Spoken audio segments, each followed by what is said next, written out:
Hello friends, good morning. Welcome to जनाब Qutubuddin volume boys primary school.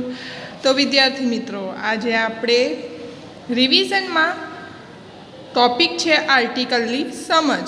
अंग्रेजी में 3 article यानी कि उपपद।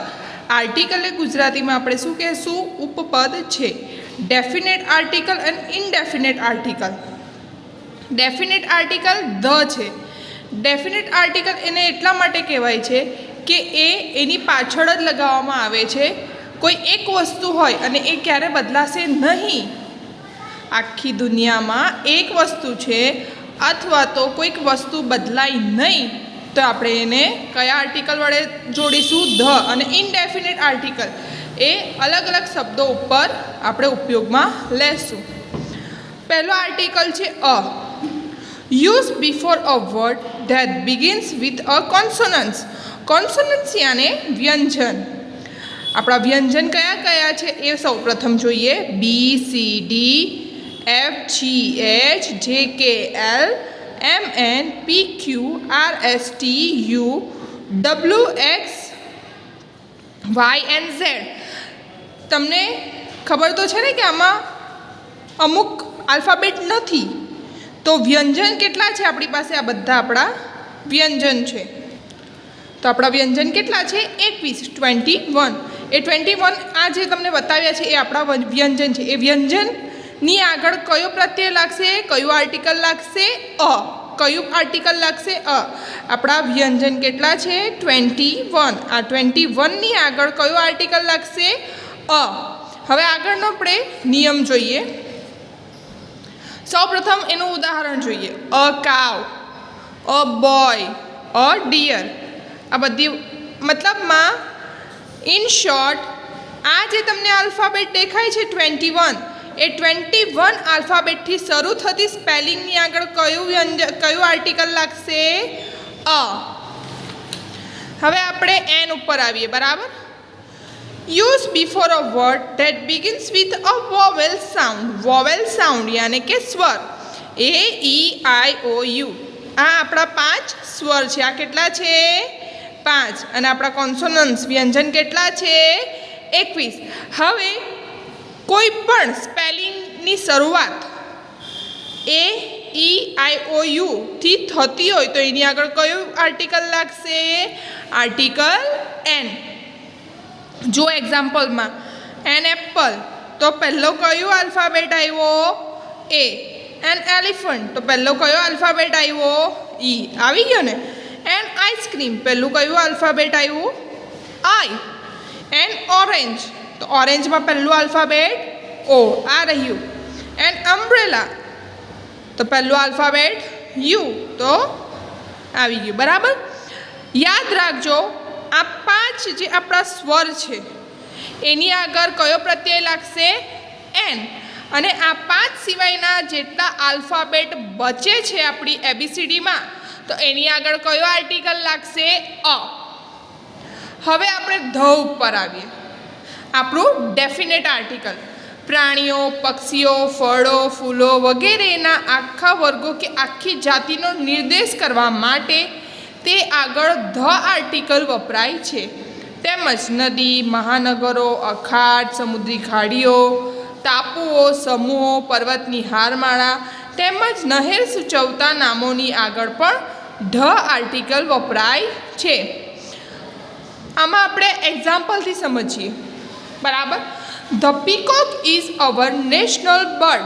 आपणुं नेशनल एटले राष्ट्रीय, बर्ड एटले पक्षी, पीकॉक एटले मोर। आपणुं राष्ट्रीय पक्षी एक ज छे। बराबर। तो कयुं छे? पीकॉक। तो पीकॉकनी आगळ शुं लागशे? ध। कारण के एक ज छे। अलग अलग राष्ट्रीय पक्षी आपणा नथी। आपणा राष्ट्रीय पक्षी में खाली एकनी ज गणतरी थाय छे। कोनी? पीकॉक यानी मोरनी। एटले एनी आगळ शुं लागशे? ध। हवे जोईए। ध मैंगो इज ध किंग ऑफ फ्रूट। जुओ अहींया तमने शुं कीधुं? ध मैंगो इज ध किंग ऑफ फ्रूट। फळोनो राजा कोण छे? केरी। केरी ए फळोनो राजा छे।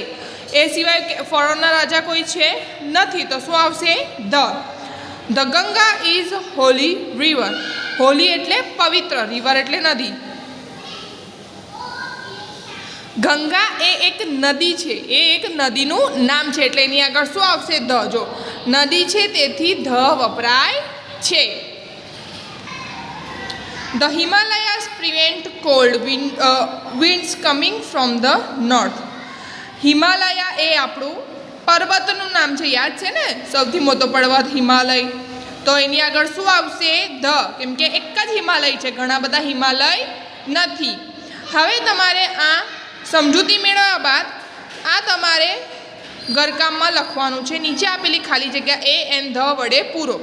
હવે આમાં શું આવશે હું તમને બોલી તો જાઉં છું, પણ તમારે તમારી જાતે લખવાનું રહેશે. The earth is round. Earth પૃથ્વી કેટલી છે આપણી પાસે? એક જ છે. કેટલી છે? એક જ. તો અહીંયા શું આવશે? ધ. ખાલી જગ્યા ડોગ ઇઝ અ ફેટફુલ એનિમલ. હવે અહીંયા શું આવશે? અહીંયા શું આવશે? ફેટફુલ એટલે વિશ્વાસુ, એનિમલ એટલે પ્રાણી. તો અહીંયા શું આવશે વિદ્યાર્થી મિત્રો? તમે જુઓ જ છો કે કૂતરા સિવાય વિશ્વાસુ પ્રાણી કોઈ છે નથી. તો અહીંયા શું આવશે? ધ.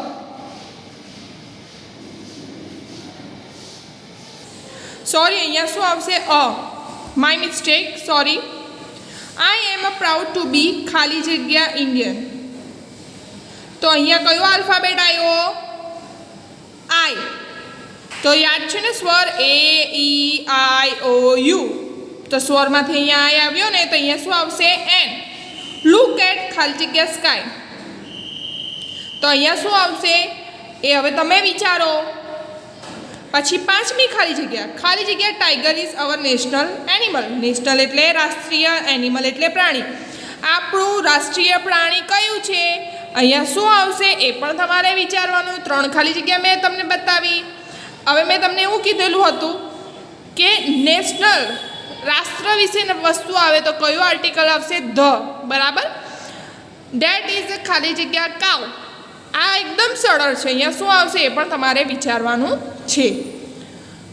તો ફ્રેન્ડ્સ, આ રહી તમારી ખાલી જગ્યા અને આ રહ્યું તમારી આર્ટિકલની સમજ.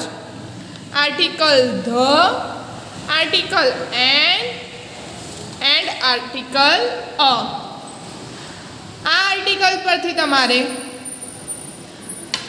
સમજૂતી મેળવીને આ બધી તમારે નોટબુકમાં લખવાની છે. Definite article and indefinite article. બરાબર ને? અને પરીક્ષામાં પૂછાય તો પણ તમને આ સરળ રીતે આવડી જશે. મેં તમને એકદમ જ સરળ રીતે સમજાવ્યું છે. મેં તમને ડિટેલમાં સમજાવ્યું નથી.